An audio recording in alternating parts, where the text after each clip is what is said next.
Little birdie, whoa, why do you fly upside down? Hey everyone! Oh my gosh, welcome to Peanut Sketch School. I am so excited because today is the day we finally get to draw Woodstock. This guy is super fun, and in my opinion, he makes the cutest cartoon noises ever invented. Before we get going here, people, you're gonna need a few art supplies you've got laying around your house. First, you're gonna need a sheet of blank paper. Probably got some of those laying around, I hope you do. And second, you're gonna need a pencil, nice and sharp, and I recommend it's a soft lead with a number 2 on it somewhere. That'll help with making smoother lines. Also, if at any point in time during these videos you get confused, or if you think I'm going just a little bit too fast, you can always pause the video and draw right off the screen, or you can even back it up and watch a step over again to catch up with me. I think that's it. Let's get to cartooning here, people. Pencils up. It's officially cartoon time. All right, bird watchers, it's time to draw Woodstock. Now, normally we start with a circle. Today, we're going to do some real different stuff. Since this guy's so little, I say we draw his whole body. It really shouldn't be that much more difficult than what we've been doing. I'm going to start with an oval. Now, an oval, gang, is a circle that's been squashed. And check this out, I'm going to put it in a little bit of an angle. I'm going to sketch in a curvy line, and then a curvy line. There we go. You could think of this as an eye shape. I hope you guys practice your drawing outside of here. Look at things in the real world and see what shapes they're made of. And then add the details on top of them, just like we do with our Peanuts characters. I think you'll be surprised at what you can do. This is going to be his head. Most of this is his beak. Now, underneath here, this is where he's very much like the other Peanuts characters. Little bitty neck. We're gonna draw 2 curvy curves here. Skinny. I got these skinny little necks. And his body, it's so cute. It's a teardrop. Real small. The head is way bigger than the body. Kind of weird. That's the main shapes. Now, when Charles Schulz drew this little guy, I've seen videos of him doing this, he would not draw these under shapes like we did. He was such a master with his pen. He would just build this right out of line work, which is kind of what we're going to try to attempt here next. We're going to build the top of his head, which is just these fuzzy lines that give him this real feathery texture. Starting directly above the neck. Right here. Above your neck, the front of it. I'm going to take a curved line and bring it into this shape. Now, get sketchy here. First line you put down here, people, may not be the one you want to keep. And then I'm just going to darken in the beak. Put a little bit of a dent in there. It's kind of an S. Charles Schulz had this very graceful way he drew with the pen. He would construct Charlie Brown's head. He would do the line to the nose, then a line for the back, then a line for the chin. He had these set little curves that he drew in. He was almost doing calligraphy.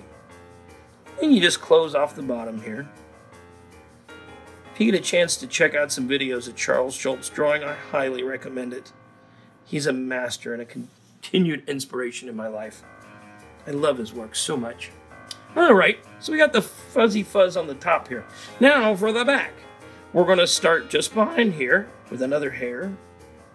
Boink. Little birdie.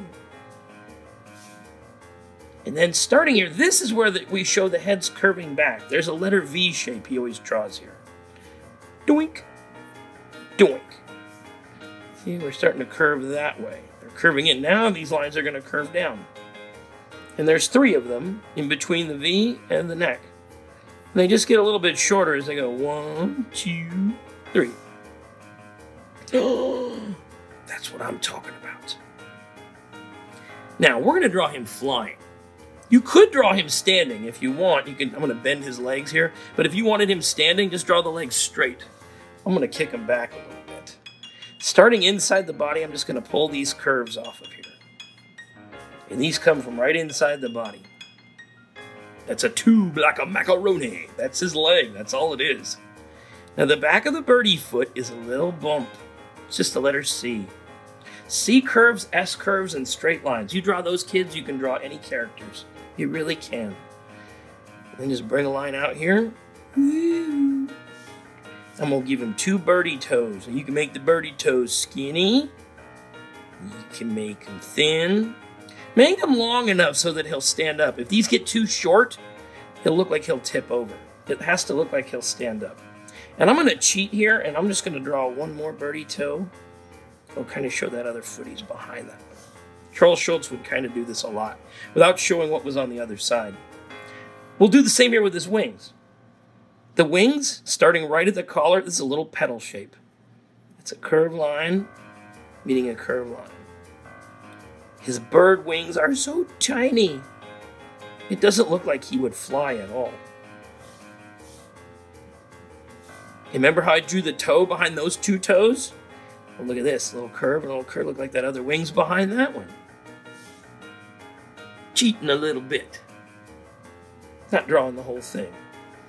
And his tail, this comes right off his cute little fanny, just above his feet, right where his legs are. This is the way I like to do it. I put a curve out here. I always think the way he draws the tail, it looks kind of like a flag. And it's just a curve going out to it, and then match it up. Think of it as a little flag attached to his rope.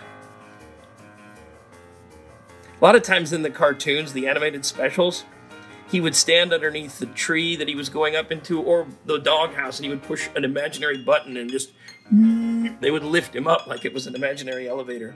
That way they wouldn't have to animate him going up. Now for his eye, it goes right above his neck here, and it's just like any other Peanuts character. It's a little skinny, slender oval here.